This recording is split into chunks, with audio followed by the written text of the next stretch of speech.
Up next on America's Hope, she was gang raped and then became a part of the gang's property, being sexually trafficked around the United States. But she fought back in a most unusual way. Find out why Bishop Donna Hubbard today is saving lives because hope prevails.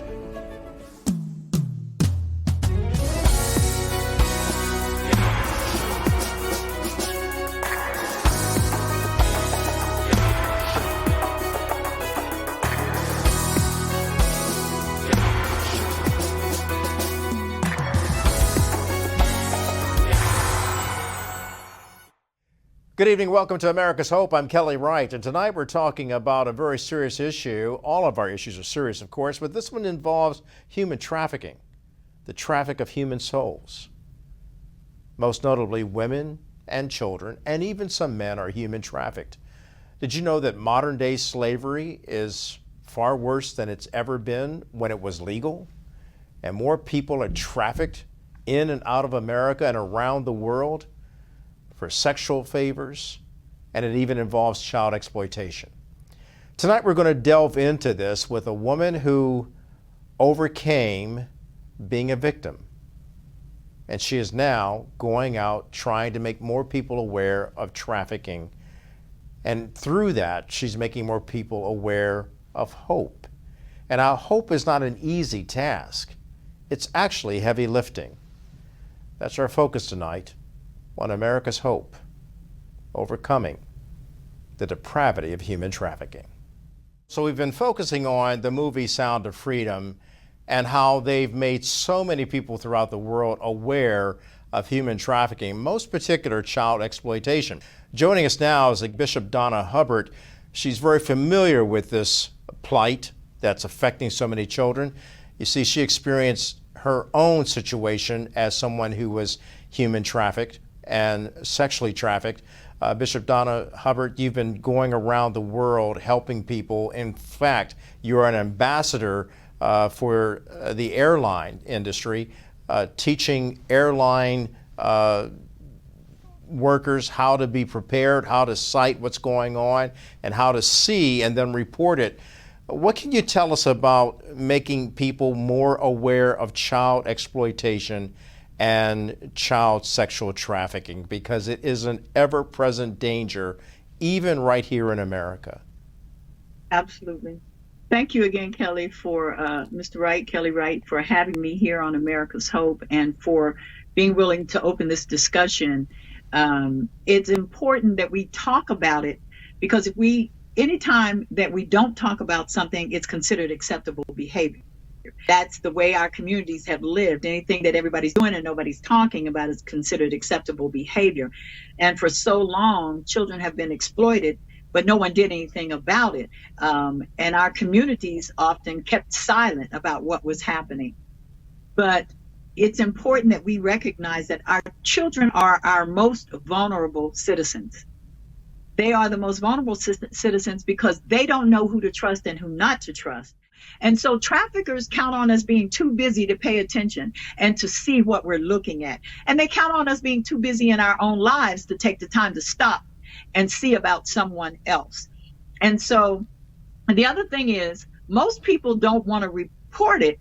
And I have to say this and say it with as much emphasis as I can. Most people don't say something when they see something because, number one, they don't want to get involved, and number two, they don't want to be wrong. And for that reason, most people don't report it. So when I do the training, whether it's to parents of children in elementary school, middle school, or high school, or whether I do the training to people who are adults, I tell them, it's not our responsibility to prosecute anybody, to find anyone guilty. What our responsibility is to recognize it and report it.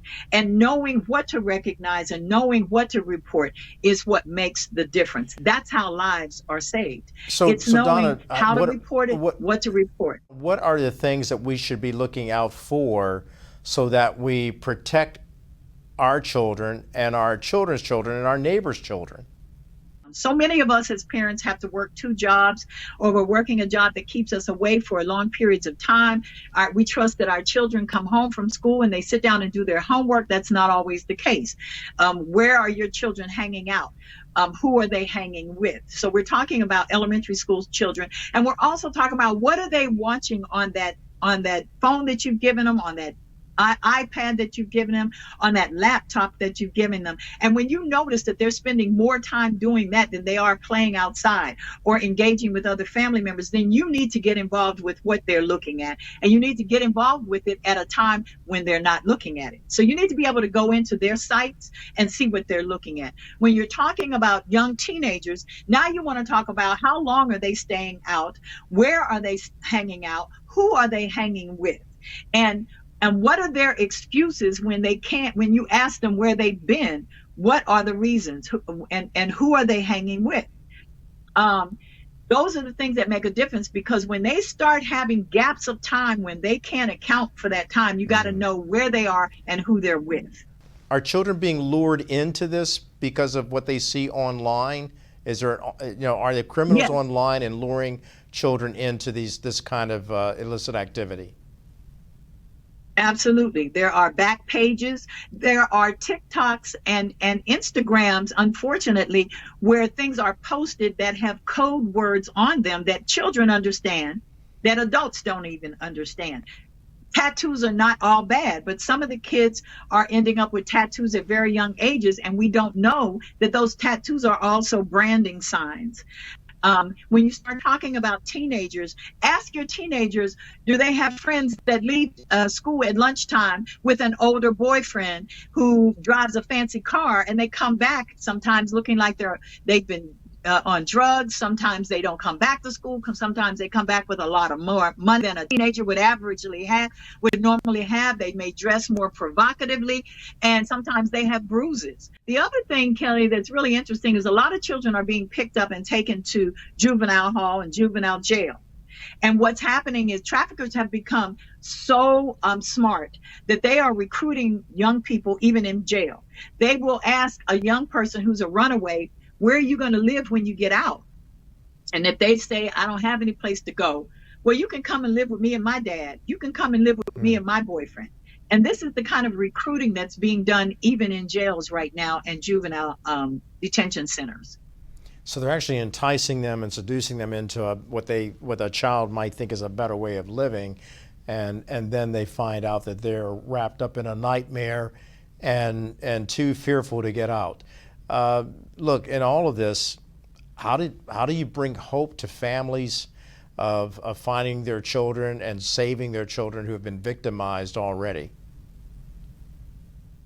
I think I have to break it down into 2 questions. Those parents who, maybe 3 questions. So to be proactive, be involved in your children's lives. We have 18 summers with our children. And if you start counting down how many summers you've already had, that means you only have a certain number left. But what's happening to them in those summers, what's happening to them in those years, is what is going to formulate their identity. And so many young people get engaged in human trafficking because they've lost their identity to something that happened to them. And oftentimes it's something that they don't even tell their parents happened to them. So I would say, first of all, be involved in your children's lives. I mean literally involved, not only in their lives, but whoever's around them and the people that they're around. That's number one. For families who have children that are missing, then it's going to take some hard work. It's going to take talking to officials, authorities, and it's going to take saying them some of the difficult things, like signs that you saw that you didn't pay attention to. And so often we're worried about our reputation and what other people think about us, but our child is out there hoping that you haven't forgotten them, hoping that somebody is going to come and rescue them, that somebody will see them. When I was being trafficked, and I was a young adult, but when I was being trafficked, the one thing I wanted was for someone to see me. Someone see me. And quite often we'll drive down these dark streets and see these young girls out late at night dressed inappropriately. And we say that's somebody else's problem, somebody else's business. And we don't pay attention to it until that shows up in the news or it shows up as a missing person. Yeah. And we think about, I just saw that kid. I just saw that girl. I just saw that boy on the street. And then for those, I would also say for those parents who have had that trauma happen to their children, they don't think that, and I'm saying this in all earnesty because I am a bishop. Don't think that once you finish praying, that's all you have to do. You need help. Yeah. We need therapists. They need to be able to talk to someone. They need to be able to heal, because there's a difference between being healed and being delivered. You might be rescued, but you're really only saved when you're really only rescued when somebody comes to get you. In other words, just because you are no longer in that situation doesn't mean that you don't think that you are still enslaved. And it's a process of the mind. Traffickers are first going to go after those children's minds and make them feel that nobody cares about them. The family has forgotten about them. Nobody's going to want them. Everything from telling them, if you go back home, we're going to send these pictures and your parents are going to be ashamed and the community is going to know. And when you're talking about a young person, a teenager, hears that and they think about the shame that they may bring to their family, it almost paralyzes them. It makes them feel that they have no one to turn to except that trafficker who is exploiting them. So if you have a child that has had some trauma, such as trafficking or exploitation happen to them, get them the help that they need. Yes, you do need people of faith praying for you, praying for that child, praying for that family, because you don't just steal the child, you steal that family's hope, you steal that family's heart. And so if you've had that happen, get them the help that they need. Yes, you want people that care about you, praying for you, not about you, but praying for you and praying for your children. But you also need professionals to help turn that process of trauma into triumph and turn that process of being a victim into being a survivor.